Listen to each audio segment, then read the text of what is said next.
आपल्या जळगाव ग्रामीण मतदारसंघातून मोठ्या संख्येने उपस्थित असलेल्या सर्व महिला भगिनी आणि आमचे सर्व प्रमुख कार्यकर्ते मित्र, सर्वप्रथम आपल्या सर्व भगिनींचं मी मनापासून या ठिकाणी स्वागत करतो। काही महिला भगिनी जवळपास सकाळी 9-9:30 पासून आलेल्या आहेत, अजून काही आतापर्यंत येत आहेत। खरं म्हणजे ताई कामाचे दिवस आहेत। इतके दिवस पाऊस चालू होता सारखा जळगाव जिल्ह्यामध्ये, महिनाभरापासून पावसाची रिपरिप चालू होती आणि त्यामुळे जमिनीमध्ये शेतामध्ये वाफ मिळत नव्हती। आता 2-3 दिवसापासून ऊन पडलेलं आहे, वाफ तयार झाली आणि त्यामुळे आमच्या सगळ्या भगिनी मोठ्या संख्येने शेतामध्ये कामाला जातात। मला सांगण्यात आलं होतं की दुपारनंतर जर टाईम ठेवला तर बरं होईल, पण जिल्ह्यामध्ये आपले 3 मेळावे आयोजित केलेले आहेत। पहिला मेळावा आपला आहे, दुसरा सतीश अण्णांनी पारोळा एरंडोल मतदारसंघात ठेवलेला आहे, तिसरा अंमळनेरमध्ये आहे। त्यामुळे वेळेची ही जरा सर्कस होती, परंतु तरीसुद्धा आपण सर्व भगिनी मोठ्या संख्येने या ठिकाणी उपस्थित झालात। महिला भगिनींचं कौतुक आता सर्व स्तरावरून चाललेलं आहे। सर्व पक्षाचे नेते मंडळी, सर्व पक्षाचे ज्येष्ठ पदाधिकारी, लाडकी बहीण, महिला भगिनी, माजी भगिनी, खूप चांगल्या पद्धतीनं वातावरण निर्माण झालेलं आहे आणि त्यामुळं सगळ्याच ठिकाणी महिला भगिनींचे मेळावे पण होत आहेत।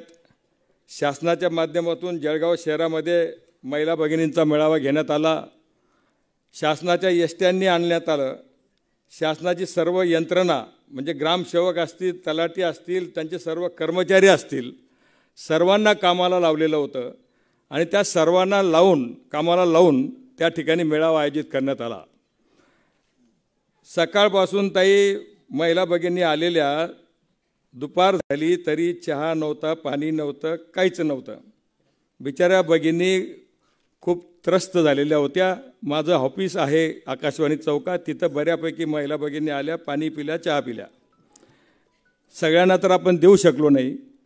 सांगायचा उद्देश असा आहे की आपण बोलवतो आणि बोलवल्याच्या नंतर जर व्यवस्थित स्वागत नाही झालं, तुम्ही नुसतं लाडकी बहीण म्हणतात, बहिणींच्यासाठी बोलवल्याच्या नंतर त्याची चोख व्यवस्था करण्याचं काम आपलं झालं पाहिजे। ह्या पद्धतीचा मी कार्यकर्ता आहे। ठीक आहे, मोठ्या याच्यामध्ये काही अडचणी असतील, परंतु मी सगळ्या महिला भगिनींचं कौतुक करतो की आपण ज्या या ठिकाणी मोठ्या संख्येने उपस्थित झालेला आहात, आपले सर्व कामं, धंदे, व्यवसाय, घरची कामं सोडून या ठिकाणी आलात आमच्या प्रेमापोटी। बहिणाबाईंचं वाक्य आहेत कवितेचे, लागे पायाले चटके रस्ता तापीसनी लाल, माझ्या मायेरची वाट माले वाटे मखमल। असे अद्भुत जीवन बहिणाबाई जगत होत्या। जे पायाला चटके बसत होत्या रस्त्यावरती, तरीसुद्धा त्या सतत कामामध्ये व्यस्त राहत होत्या। दुसरं होतं, अरे संसार जसा तावा चुल्यावर, आधी हाताले चटके तवा मिळते भाकर। कष्ट केल्याशिवाय पर्याय नाही, हाताला चटके अगोदर द्यावे लागतात, तरच आपल्याला भाकरी मिळते। अशा पद्धतीची शिकवण आपण सर्वजण भाग्यवान आहोत की खानदेश कन्या बहिणाबाई चौधरी आपल्या आस्वाद्यामध्ये होऊन गेल्यात आणि त्यांनी ही शिकवण आपल्याला दिलेली आहे खानदेशमध्ये की ह्या पद्धतीनं काबाड कष्ट केल्याशिवाय आपलं सांसारिक जीवन फुलणार नाही, वाढणार नाही। कष्ट केल्याशिवाय पर्याय नसतो। हा आदर्श बहिणाबाईंनी आपल्या सर्वांच्या समोर घडवलेला आहे आणि त्यामुळं खानदेशच्या महिला भगिनी सातत्यानं आपल्या शेतीमध्ये असतील, घरकामामध्ये असतील, सातत्यानं व्यस्त असतात। आपण बघतो की महिलांचा सहभाग हा सहकार क्षेत्रामध्ये, स्थानिक स्वराज्य संस्थांमध्ये, ग्रामपंचायतीमध्ये सर्वच ठिकाणी सहभाग वाढलेला आहे। पदाधिकारी म्हणून ग्रामपंचायतीमध्ये महिला भगिनी पण सरपंच झालेल्या आहेत, होत आहेत। सहकारी संस्थांमध्ये त्या ठिकाणी वेगवेगळ्या पदावरती काम करत आहेत राखीव असल्याच्यामुळं। स्थानिक स्वराज्य संस्थांमध्ये जिल्हा परिषदच्या अध्यक्षा महिला झाल्यात, विविध ठिकाणी पदाधिकारी झाल्यात. याचं कारण काय? तर आपले सर्वांचे जे नेते आहेत आदरणीय पवार साहेबांनी त्यावेळेला त्यांच्या केंद्रामध्ये साहेब मंत्री असताना त्यावेळेला निर्णय घेतला, महाराष्ट्रामध्ये मुख्यमंत्री असताना निर्णय घेतला की महिलांना ह्या साऱ्या संस्थांमध्ये आरक्षण दिलं पाहिजे, महिलांचा सहभाग विविध संस्थांमध्ये वाढला पाहिजे. महिला ज्या ज्या ठिकाणी काम करतात त्या अतिशय चोख पद्धतीनं काम करतात आणि ज्या देशामध्ये ज्या राज्यामध्ये महिला भगिनींचा पुढाकार असेल विविध संस्थांमध्ये त्या देशाची त्या राज्याची प्रगती होत असते. ह्या हेतूने आदरणीय पवार साहेबांनी महिला भगिनींना ह्या साऱ्या संस्थांमध्ये त्या ठिकाणी आरक्षण दिलं आणि त्यामुळं तुमच्यासारख्या विविध महिला भगिनी या साऱ्या संस्थांच्या पदाधिकारी म्हणून काम करतायत. फार मोठी गोष्ट आहे. त्यावेळेला महिला भगिनींना इतका मोठ्या प्रमाणामध्ये पुढाकार घ्यायला राजकारणी मंडळी झिजत नव्हती किंवा पुढे येत नव्हती. पवार साहेबांनी डॅशिंग डिसिजन घेतला की माझ्या महिला भगिनींना त्या ठिकाणी आरक्षण दिलं पाहिजे, त्यांचा सहभाग ह्या संस्थांमध्ये वाढला पाहिजे. एवढंच नव्हे तर सैनिक म्हणजे संरक्षणामध्ये सुद्धा पवार साहेबांनी त्या ठिकाणी महिला भगिनींचा सहभाग केला. आणि म्हणून भगिनींनो, आपल्याला ह्या पद्धतीनं राजकारण समाजकारणामध्ये मोठ्या प्रमाणामध्ये संधी देण्याचं काम आदरणीय पवार साहेबांनी केलं. लाडक्या बहिणीच्या बाबतीमध्ये मोठा वादागाजा चाललेला आहे. या ठिकाणी ताईंनी खूप चांगल्या पद्धतीनं आपल्याला मार्गदर्शन केलं, जी काही वस्तुस्थिती आहे सांगण्याचा प्रयत्न केला. 300 रुपये आता खात्यामध्ये पडलेले आहेत. कोणी म्हणतं हे देणं परवडणार नाही, राज्यातलेच बरं. कोणी म्हणतं हे राज्याला पोषक होणार नाही आणि काही राजकारणाच्या दृष्टिकोनातून मतं मिळवण्याच्यासाठी म्हणतात की योजना आम्ही चालू ठेवू. फार चांगली गोष्ट आहे. महिलांसाठी इथं ताईंनी उल्लेख केला 1500 काय 5000 रुपये दिले पाहिजेत, आम्ही ह्या मताचे आहोत. पण एका बाजूला तुम्ही महिला भगिनींना हे मानधन देत आहेत, महिला भगिनींना मदत करतायत, ही चांगली गोष्ट आहे, त्याला आमचं दुमत नाही. आम्ही पण आमचं सरकार आल्याच्या नंतर चालू ठेवू. परंतु आज शेतकऱ्याची काय अवस्था आहे? मी ग्रामीण भागामध्ये रोज फिरतो. काल पण परवा पण मला काही शेतकरी बांधव भेटले आणि मला त्यांनी सांगितलं की म्हणे आप्पा, लाडक्या बहिणींची बाब चांगली आहे, ती त्याबद्दल आमचं दुमत नाही, परंतु आमच्या शेतकरी लोकांची जी काही अवस्था झालेली आहे त्याच्या संदर्भातलं काय, हे राज्य सरकार आणि केंद्र सरकार शेतकऱ्यांच्या संदर्भामध्ये उदासीन झालेलं आहे. एका बाजूला GSTचा उल्लेख ताईंनी केला, GST वाढवायचा, मग खतं असतील बियाणं असतील त्याचा GST वाढवायचा, त्याच्या किमती वाढवायच्या, शेतकऱ्याच्या मालाला भाव द्यायचा नाही. कापसाचं आंदोलन युतीचं सरकार असताना गिरीश भाऊने त्यांच्या सहकाऱ्यांनी मोठ्या प्रमाणामध्ये त्यावेळेला केलं होतं. त्या कालावधीमध्ये जेव्हा भाव 4000 5000 होता त्यावेळेला 7000 रुपये भाव मागत होते. त्याला 10-15 वर्षे झालीत आणि मागच्या वर्षात जर कापसाची परिस्थिती आपण बघितली तर 6000 रुपयाच्या वरती कापूस गेला नव्हता. एक वर्षापासून कापूस आपल्या सर्वांच्या घरामध्ये पडून होता. अक्षरशः कापसाचं नुकसान झालं. घरामध्ये कुटुंबाला त्या कापसाच्यामुळे खाज यायची. अतिशय दयनीय परिस्थिती शेतकऱ्याची झालेली होती. आपल्या सर्वांनी आपण त्या ठिकाणी अनेक प्रकारचे निवेदनं दिले, आंदोलनं केली, परंतु सरकारला घाम फुटला नाही. 6000 रुपयाच्या वरती भाव दिला नव्हता. आजही मोठ्या प्रमाणामध्ये कापसाचं नुकसान झालेलं आहे. धान्य असेल, सोयाबीन असेल, कडधान्य असतील, सगळ्याच अन्नधान्याचे सगळ्याच उत्पादनाचे भाव सरकारने त्या ठिकाणी कमी प्रमाणात ठेवलेले आहेत. कांद्याचे काय हाल झाले? कांदा ज्या वेळेला निर्यात करण्याचं धोरण समोर आलं, केंद्र सरकारने निर्यात बंद करून टाकली आणि त्यामुळं मोठ्या प्रमाणामध्ये कांदा उत्पादक शेतकरी हा अडचणीमध्ये आला आणि 3-4 खासदारकीच्या जागा लोकसभेच्या त्यांना गमावं लागल्या कांद्यामुळे. एका बाजूला निवडणूक जवळ आल्याच्या नंतर आपण विविध प्रकारच्या घोषणा करतो आहोत. लाडक्या बहिणीला आपण 1500 रुपये देतो आहोत. देवदर्शनासाठी महिला भगिनींना त्या ठिकाणी नेण्याचा प्रयत्न करतो आहोत. परंतु शेतकऱ्याचे हाल आपण त्या ठिकाणी थांबवत नाहीत. शेतकरी मला म्हटले की जर आमच्या शेतमालाला चांगला भाव दिला, बियाण्याची खताच्या किमती कमी केल्या, तर आमच्या कुटुंबाला एकाही व्यक्तीला कोणतीही मदत देण्याची आवश्यकता नाही. कारण ह्या महिला भगिनी सुद्धा त्या शेतकरी कुटुंबातल्याच आहेत. आणि शेतकरी जर तिथं त्रस्त असेल, तुमच्या 1500 रुपयाने त्याला किती आधार मिळणार आहे? ह्याही गोष्टीचा विचार निश्चितपणानं महिला भगिनींनो आपल्याला करण्याची आवश्यकता आहे. तुम्ही सर्वजण जळगाव ग्रामीण आपल्या मतदारसंघातल्या महिला भगिनी आहेत. आता आमच्याही मतदारसंघातले मंत्री जे आहेत त्यांनी पण काही पुढाकार घेतला. काही न्हाव्यांना किट देण्याचा प्रयत्न केला. कात्री कंगवा 300 रुपयाचं किट दिलं. काही न्हावी मंडळी मला भेटली ताई. ते म्हटलं की काय म्हटलं बाबा चांगले किट मिळाले नवीन तुम्हाला. ते म्हटलं काय विचारता, 700-800 रुपये रोज बुडाला. 100 रुपयाचं पेट्रोल टाकलं, तिथं गेलो आणि 250-300 रुपयाचं हातात साहित्य घेऊन आलो. म्हटलं हे जाऊन पश्चाताप त्या ठिकाणी झाला. मी म्हटलं बाबा द्यायचं होतं तर जरा चांगलं दिलं असतं, 2-2.5-3 हजाराचं दिलं असतं, त्याला समाधान मिळालं असतं. एका बाजूला आणि ते पण देताना मोठा फोटो छापायचा, जाहिरात करायची. मध्ये पंढरपूरला एसट्या पाठवल्या. मला सांगा, तुम्ही सगळ्या अनेक वर्षापासून आपल्या ग्रामीण मतदारसंघामध्ये राहत आहेत ताई. गुलाबराव भाऊ 10 वर्षापासून मंत्री आहेत. मी मध्ये 5 वर्ष आलो होतो. त्याच्या अगोदर पण ते 10 वर्ष आमदार होते. ते 10 वर्ष नंतरचे 10 वर्ष 20 वर्ष झाले. 20 वर्षामध्ये कोणत्या भगिनीला पंढरपूरची यात्रा दाखवली का? कोणत्या न्हाव्याला किट दिलं का? कोणाला ढोलताशे दिले का?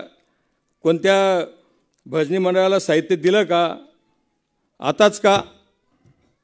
आता कारण असं आहे की गुलाबराव देवकर समोर उमेदवार आहे. तुम्हाला सगळ्यांना माहिती आहे, गावागावात म्हणतात की याले देवकर आप्पाच पाडी. खरं आहे का खोटं आहे?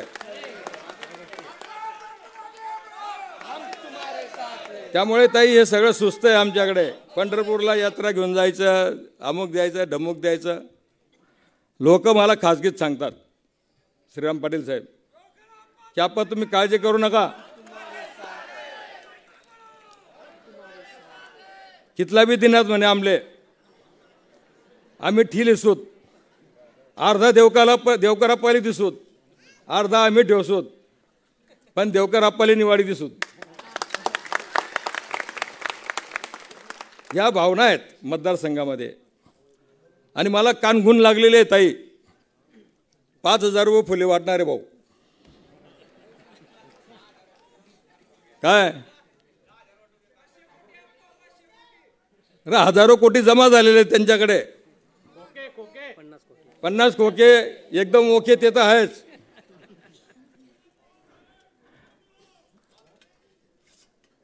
ते एक भाषण होतं काय, कतलिया काही साफ बदलती है वगैरे काय त्याच्यामध्ये. मतलब के लिए अपने बाप बदल लेते आहे. आता काय झालं? अरे ज्या उद्धव साहेबांनी तुम्हाला टपरीवरून मंत्रिपदापर्यंत नेलं, आमदार केलं, मंत्री केलं, त्यांना तुम्ही धोका देता. कुठे गेले तुमचे भाषणं?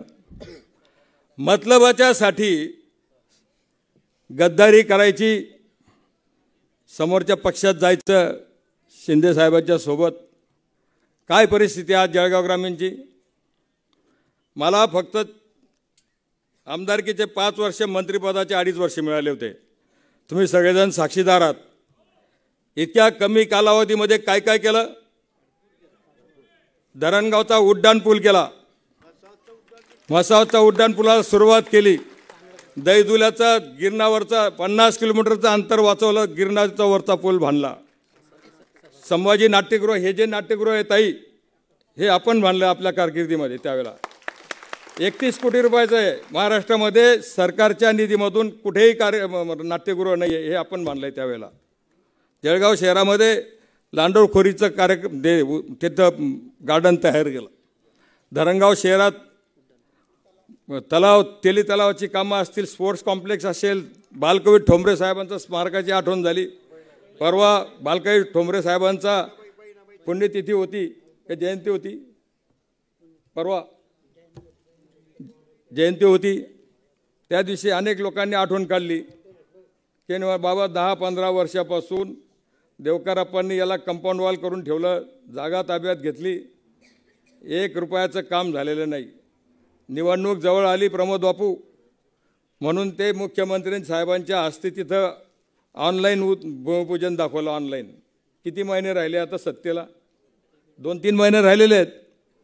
याच्यामध्ये हे सगळे कार्यक्रम राबवण्याचा, तुमची दिशाभूल करण्याचा प्रयत्न चाललेला आहे. खूप सांगण्यासारखं आहे, परंतु वेळ कमी आहे. ताईंना पण पुढच्या सभेला जायचं आहे. आणि बचत गटांचं पण महिला भगिनी मोठ्या प्रमाणामध्ये आलेल्या आहेत. मी सगळ्या CRP भगिनींचं स्वागत करतो, महिला बचत गटाच्या भगिनींचं पण स्वागत करतो. लोकसभेच्या वेळेला तुम्हाला वेगळं फरमान आलं होतं कलेक्टर साहेबांचं की सगळ्यांनी मतदान करा. त्यांनी चांगल्या हेतूने सांगितलं की सर्वांनी मतदान करा. पण काही खालच्या कार्यकर्त्यांनी भाजपच्या आपल्याला सांगितलं की भाजपला मतदान करायला सांगितलं. सारख्या साडीवरती या मतदान करा आणि सेल्फी काढा. त्याच्यामुळे आपल्या ह्या लोकसभेच्या 2 जागांना फटका या ठिकाणी बसला. ताई अजिबात असं करू नका भविष्यामध्ये. तुम्ही सर्व भगिनी समजदार आहात, जबाबदार आहात. ज्या मतदारसंघामध्ये जे उमेदवार उभे असतील त्या उमेदवारांचं काम बघा, त्या उमेदवारांची वागणूक बघा, त्या उमेदवाराचं चारित्र्य बघा, सगळ्या बाबीचा बारकाईने अभ्यास करा. त्या पक्षाचे नेते बघा, त्या पक्षाचं कामकाज बघा आणि हे सगळं करून आपल्याला मतदान करायचं आहे. आम्हीसुद्धा परवा महिला भगिनींच्या अडचणीच्या संदर्भामध्ये DRDAला निवेदन दिलं होतं. 50 महिलांना भगिनींना बोलवलं, 300 महिला भगिनी आलेल्या होत्या. ताई आपलं सरकार होतं 2009मध्ये 10मध्ये, त्यावेळेला खऱ्या अर्थानं ही महिला बचत गटाच्या उपक्रमाला आपण त्यावेळेला चालना दिली होती. त्यावेळेला CIFचा निधी देण्याची आपण त्यावेळेला तरतूद केली. 30,000 रुपये, 60,000 रुपये खेळतं भांडवल देण्याची तरतूद केली. त्यावेळेला आपण 1 लाख रुपये अनुदान देत होतो. परंतु त्याच्यानंतर ह्या पुढच्या सरकारने महिला भगिनींच्या बचत गटासाठी हे अनुदानसुद्धा थांबवलं. काहींना दिलं, काहींना दिलेलं नव्हतं. त्या संदर्भामध्ये आपण त्या ठिकाणी निवेदन दिलं आणि त्यानंतर काही हालचाली सुरू झाल्यात. सांगायचा हेतू असा आहे की सगळ्या महिला बचत गटाच्या भगिनींसाठी भविष्यामध्ये सुद्धा आम्ही तुमच्यासोबत आहोत. ज्या ज्या अडीअडचणी असतील त्या सोडवण्याच्यासाठी तुम्ही केव्हाही हाक मारा, आम्ही तुम्हाला त्या ठिकाणी मदत करू. आसोद्याचं बहिणाबाईंचं स्मारकसुद्धा आपण त्या ठिकाणी बांधलं. थोड्याफार प्रमाणामध्ये अपूर्ण राहिलेलं आहे, परंतु 10-12 वर्षामध्ये जे आश्वासन मंत्र्यांनी दिलं होतं ते अद्यापर्यंत पूर्ण झालेलं नाही. हा पण फार महत्त्वाचा आणि जिव्हाळ्याचा विषय त्या ठिकाणी आहे. नारपार योजनेच्या बाबतीमध्ये उहापोह होतो आहे. नारपार योजना काय? ही अतिशय महत्त्वाची योजना आहे. जवळपास 50-60 वर्षापासून आपल्या खानदेशची आणि महाराष्ट्राची मागणी आहे की जे 80 TMC पाणी हे गुजरातमध्ये त्या ठिकाणी वाहून जातं. 10 TMC पाणी आपल्याकडे ठेवून बाकी सर्व तिकडे दिलं जातं. हे जर सर्व पाणी आपल्या नारपार योजनेमध्ये आपल्या महाराष्ट्रामध्ये वळवण्याचं काम केलं तर जवळपास 10-12 म्हणजे कमीत कमी 7 ते 8 जिल्ह्यांना त्या ठिकाणी निश्चितपणानं फायदा होणार आहे. की जो कोरडवाहू एरिया आहे त्या कोरडवाहू भागामध्ये ह्या नारपार योजनेला संजीवनी त्या ठिकाणी मिळणार आहे. मागच्या लोकसभेच्या प्रश्न उत्तरामध्ये CR पाटील साहेब आपल्याकडचेच आहेत, केंद्रात मंत्री आहेत, जलसंपदा मंत्री. त्यांना प्रश्न विचारण्यात आलेला होता तिथं की नारपार संदर्भामधली आपली भूमिका काय. तर त्यांनी त्या ठिकाणी स्पष्टपणे सांगितलं की नारपार योजना होणार नाही, ती रद्द झालेली आहे. म्हणजे मित्रो भगिनींनो, स्पष्ट उत्तर त्या मंत्र्यांनी त्या ठिकाणी दिलं आणि त्याचा परिणाम असा होणार आहे की ते 100% 80 TMC पाणी जर तिकडे गुजरातमध्ये कायमस्वरूपी जात असेल तर महाराष्ट्राचं फार मोठ्या प्रमाणामध्ये नुकसान होणार आहे. हे जेव्हा आश्वासन त्यांनी म्हणजे हे जेव्हा उत्तर त्यांनी तिथं दिलं त्याच्यानंतर महाराष्ट्रामध्ये आणि खानदेशमध्ये मोठ्या प्रतिक्रिया उमटल्या, विरोधाच्या बातम्या यायला लागल्या.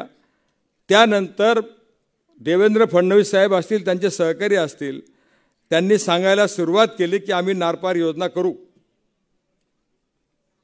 निवडणूक तोंडावर आल्याच्या नंतर तुम्ही आता सांगायला लागले तुमचे ज्यांच्या हातामध्ये खातं आहे, ज्यांचा अधिकार आहे, त्यांनी स्पष्टपणाने उत्तर देऊन टाकल्याच्या नंतर सुद्धा तुम्ही कोणत्या भूमिकेमध्ये उत्तर देतात हे फक्त गोलमाल करण्याचं काम आहे, दिशाभूल करण्याचं काम आहे. या संदर्भातली सुद्धा भूमिका आपल्याला पुढच्या